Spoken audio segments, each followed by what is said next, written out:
Hi, I'm Pat Kay, a travel photographer and Sony digital imaging ambassador based in Tokyo, Japan.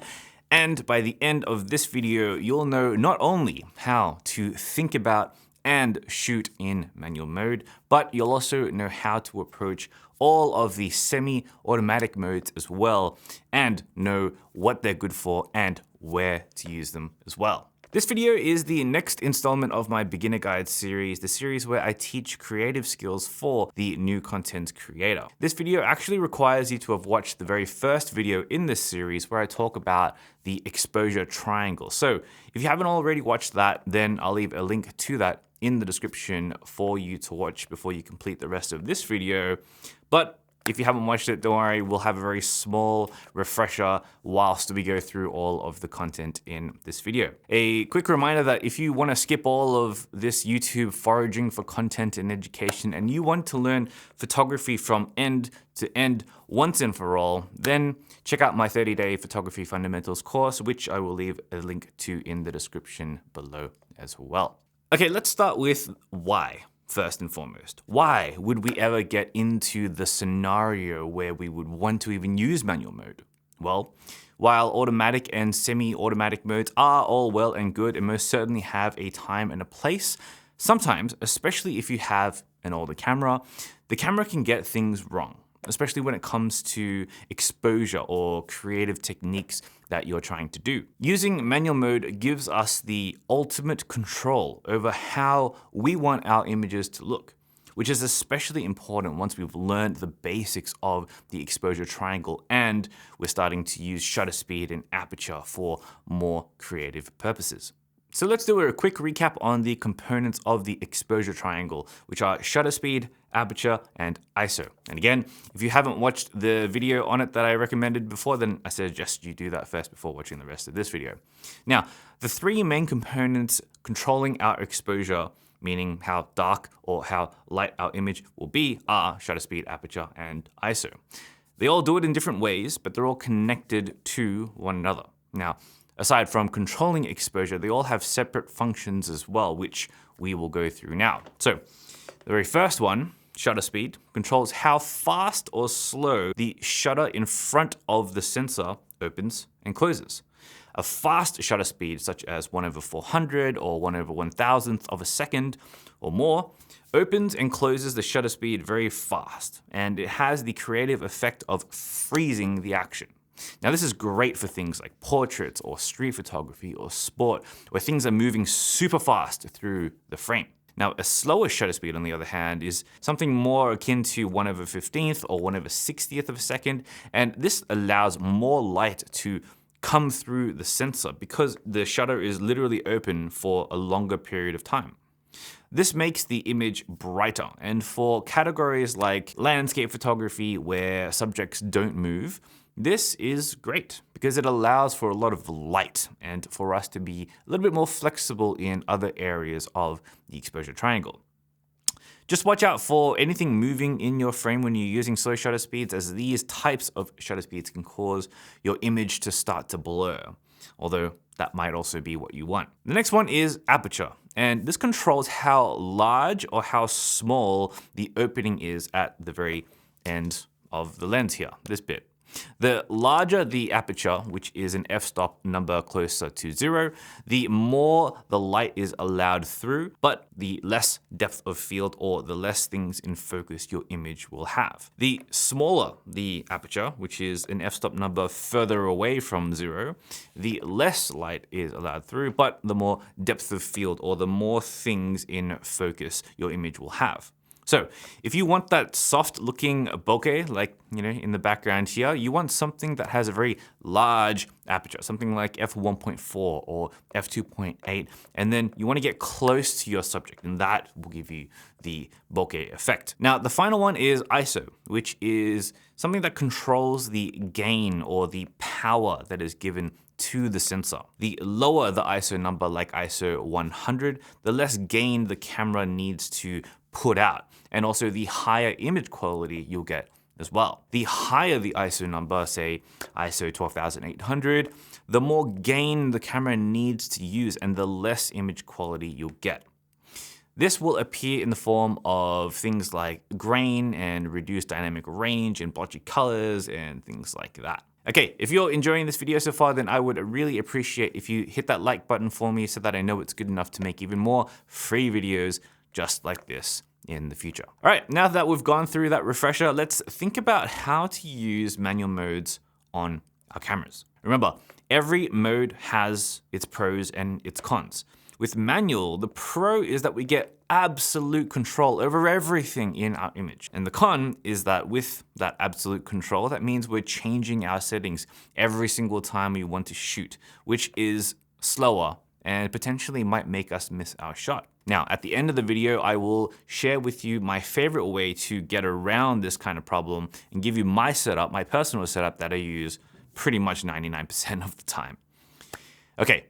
When thinking about using manual, you want to think of it almost like you're shooting in a semi-automatic mode, in the sense that when you're approaching an image, there is going to be one component of the exposure triangle that is more important than the others from a creative standpoint. For example, in street photography, where things move usually pretty fast and usually subjects are actually quite far away from you, shutter speed is going to be the most important thing so that you can freeze subjects in the frame. In portraiture, perhaps aperture might be the most important thing so that you can control the depth of field and get a very shallow depth of field to focus in on the eyes of the model. In landscape photography, perhaps we have a lot of time to set up and compose our images, or perhaps we're even using a tripod, and so ISO might be our priority there. In every scenario, you'll have a different priority. And this priority is how you start to mentally work through the checklist of your settings. So coming back to street photography in this example where shutter speed is the most important, set your camera to manual. Now, think about the scene and select a shutter speed which is fast enough to freeze the action. Now, depending on how fast and large your subjects are moving through that scene, maybe a shutter speed of 1/400 or 1/1000 might suffice. From there, the next step would be your aperture. How many things do you want in focus in your scene? For street, it might be more things than less. And so perhaps an aperture of f4 or f5.6 or even f8 might be great. Then finally, you have your two creative controls done and you can use the ISO now. And you can use the ISO to then adjust the brightness of your scene and then expose that to your liking. So in this instance, we're going shutter speed, then aperture, and then ISO. Now, let's do a portraiture example.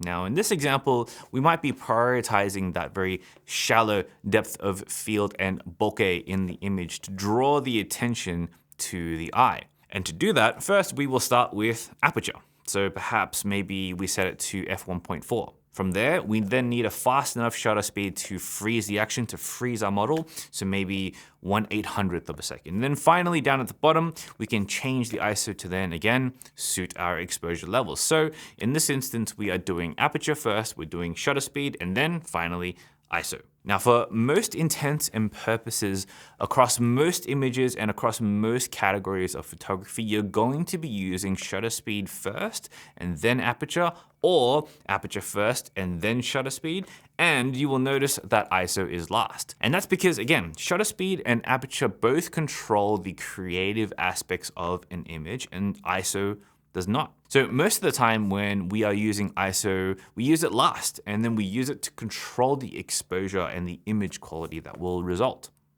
Now, there is an exception to this general guideline, and that is if you are using a tripod and if your subject is also not moving, like say for example, if I'm shooting a cityscape. So if you have your camera on a tripod and it's nice and steady and your subject is still, shutter speed is no longer important, really. It doesn't have any bearing in terms of exposure. The shutter can stay open for as long as we want to while the camera is still. So in this instance, we can put ISO higher in the stack of priority, and maybe we can focus on that. So in the example of a cityscape at night, perhaps we want to think about having ISO as low as possible, say ISO 100, so that we can then prioritize the image quality. Then think about having an aperture that allows everything to be in focus, let's say f8. And then I would finally change my shutter speed to control the exposure. And I might have that super long, like say 20 seconds, because we have that tripod. And I think you're starting to get the idea now. The stack of priority for shutter speed, aperture, and ISO changes depending on the type of photography you're doing and the context that you're in. Again, mostly you're going to be controlling either shutter speed or aperture first, and then using ISO last. Now, from a workflow perspective, because we're generally shooting one category of photography at a time, when we're in the field and we're getting shot after shot, honestly, we're not changing the shutter speed or aperture that much in between shots. Usually we set it up for the first time and then maybe tweak some settings just a little bit, and then perhaps do small adjustments from there, even depending on the light and the context that we're in. And maybe we might be walking around and the light changes or something like that. But what we are doing frequently is changing the ISO to change the exposure quite often. And so it is for this reason that the way that I personally like to use manual, and I shoot like this 99% of the time, is that I actually use auto ISO on most of my cameras, if not all of my cameras. Auto ISO allows you to set a bracket of ISO values, and then you select an exposure compensation value that you like. You would set 0 in the middle for having the camera select what it thinks is a perfect exposure, and then anything minus is a darker exposure or underexposed, and anything plus is a brighter exposure or overexposed from the 0 baseline. If you have your metering modes set to multi or something of that equivalent, nowadays, most modern cameras are mostly good most of the time when it comes to metering. Having auto ISO means that all we need to do when we're shooting is controlling our shutter speed and our aperture. And then we let the camera take control of the exposure for us. And if we are shooting in RAW, which we should be, we have the flexibility in post to change the exposure as we see fit. And this is an important point to stop at here. AI and all of the new technologies that we shouldn't be relying on aside, in post-production, we can't unblur a blurry image. We can't give more depth of field to a super shallow depth of field image, but we can control the exposure and image quality in post. And this is why it's okay to let the camera handle all that kind of stuff, because we're taking control over the things that can't be undone later on. And this is how I personally like to shoot.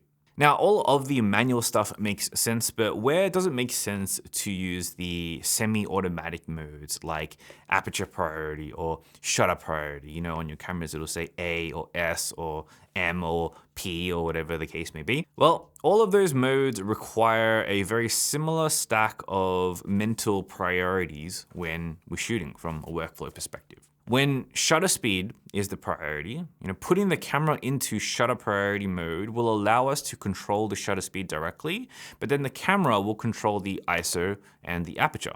And this is really useful for being fast, as we only need to change one setting and we can let the camera do the rest. Really mad. But keep in mind that you won't have the ability to control as much of the image as you may want, because the image might not be focused through a lack of aperture, for example. You lose that amount of control. When aperture is the priority, putting the camera into aperture priority mode will allow us to control the aperture really, really quickly as well. But then the camera will then control shutter speed and ISO. And again, this is great for being fast, but we're not going to be able to control the shutter speed, and thus whether our image is blurry or it's going to end up being tack sharp. Semi-auto modes have the benefit of letting us only need to control one setting, and that's it, allowing us to be super, super fast. But the negative, of course, is that we have to trust that the camera knows what it's doing with the rest of the settings as well. And it doesn't always do the best thing creatively for that given situation for our images. However, it is good at exposure changes through ISO, which is why I always recommend shooting in manual mode with auto ISO for most beginners. And honestly, it is still something that I shoot with to this very day. You know, the only camera that I don't shoot this way with is the RX 100, which I shoot in aperture priority only because all the buttons are really, really tiny and I can't be bothered switching them around all the time. But try out all of the modes and find what works for you. I recommend shooting in manual for a longer period of time, at least initially, just so that you know what it takes to change all of those settings for yourself. And then you can explore semi-auto modes after you know what you're doing and you know what you're looking for and how you might approach a scene when you're about to photograph it. All right, I hope you enjoyed that video. And again, if you want to fast track your photography learning, then check out my 30-day photography fundamentals course over at patkay.com/accelerate. All right, I'll see you in the next video, but until then, get out there and make something that matters. Peace.